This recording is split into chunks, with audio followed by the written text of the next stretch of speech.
Praise the lord. ఈరోజు వాక్యాంశము కీర్తనల గ్రంథం 55వ అధ్యాయం 16వ వచనం. అయితే నేను దేవునికి మొరపెట్టుకొందును, యెహోవా నన్ను రక్షించును. ఆమేన్. ప్రభు ఈ వాక్య భాగం నుండి ఈరోజు మనతో ఏం మాట్లాడుతున్నారో చూద్దాం. కీర్తనకారుడు చాలా చక్కటి మాట, అయితే నేను దేవునికి మొర్రపెట్టుకొందును, యెహోవా నన్ను రక్షించును అని మాట్లాడుతున్నాను.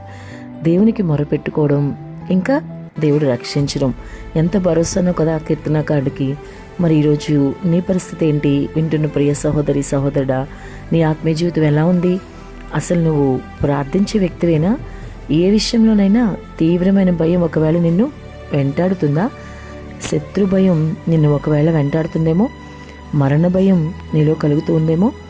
మరి నీ ఆపద సమయంలో నీ ప్రభువే నీకు ఆధారమని నువ్వు గ్రహించగలుగుతున్నావా? నీ ఆపదలో నీ ప్రభువుకి నువ్వు ప్రార్థించాలని నీకు అర్థమవుతుందా? ఒక్కసారి ఆలోచించు. కీర్తనకారుడైతే నేను దేవునికి మొరపెట్టుకొందును, ఆయన నన్ను రక్షించును అంటున్నాడు. మరి ఈరోజు నీలో ఆ భరోసా ఉందా? దేవుడికి మొరపెట్టుకుంటే ఆయన రక్షిస్తాడని ఆలోచన, భరోసా కలిగి ఉన్నావా? కలిగి ఉంటే మొరపెట్టుకునే స్థితిలోనే ఉంటావు కదా. అసలు నువ్వు మొరపెట్టే వ్యక్తిగా ఉన్నావా లేదా? ఒకసారి ఈరోజు ఆలోచించు. నీ మొర్ర ప్రభువుకి చేరే విధంగా ఉండాలి. నీ హృదయ బాధని బట్టి నీవు మనస్ఫూర్తిగా ఆయనకు మొరపెట్టగలగాలి. కేవలం పెదవులతో అడగడం కాదు, హృదయపూర్వకంగా ఆయన సన్నిధిలో సాగిలపడి నీ పరిస్థితి అంతా ఆయనకు చెప్పుకున్నప్పుడు ఆయన ఎంత మాత్రం నిన్ను తోసివేడి విడిచిపెట్టడు. ఖచ్చితంగా నీకు సమాధానం ఇస్తారు. అందుకే కీర్తనకారుడు చాలా భరోసాతో అంటున్నాడు కదా, ఉదయమున, మధ్యాహ్నమున, సాయంకాలమున నేను ధ్యానించుచు మొరపెట్టుకుంటున్నాను అని అంటున్నాడు. ఎంత నమ్మకమో కదా. ఉదయమున, మధ్యాహ్నమున, సాయంకాలమున అంటే రోజంతా కీర్తనకారుడు దేవునికి మొరపెడుతూనే ఉన్నాడు.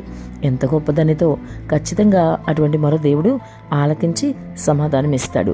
అటువంటి భరోసా కలిగిన, సమాధానం వస్తుంది అనే ఒక గొప్ప నమ్మకం కలిగిన మొర్ర నీవు కూడా ప్రభువుకు పెట్టగలగాలి. మరి శత్రు భయం నిన్ను వెంటాడినప్పుడు, మరణ భయం నిన్ను భయపెట్టినప్పుడు, సమస్యలు నిన్ను పూర్తిగా చుట్టుముట్టినప్పుడు, మరి నీ పగవారంతా కూడా నీకు వ్యతిరేకంగా మాట్లాడుతూ నిన్ను ఇబ్బంది పెడుతున్నప్పుడు, నీ పరిస్థితులన్నీ కూడా నీకు అనుకూలించకుండా ఉన్నప్పుడు, తీవ్రమైన దుఃఖంలో ఒకవేళ నీవు ఉన్నా సరే, మనుషులు ఎంత మాత్రము కూడా ఆశ్రయించకు. వారి యొద్దకు నువ్వు సహాయం కోసం వెళ్తే చులకనైపోతావు. 10 మందికి చెప్తారు, నేను తక్కువగా చూస్తారు. కాబట్టి నీ ప్రభు సన్నిధిలో మొరపెట్టు. ప్రభు నీకు తప్పకుండా సహాయం చేస్తారు. ఆయన నీకు అండగా తోడుగా ఉండి నిన్ను కాపాడతారు. ఆమేన్.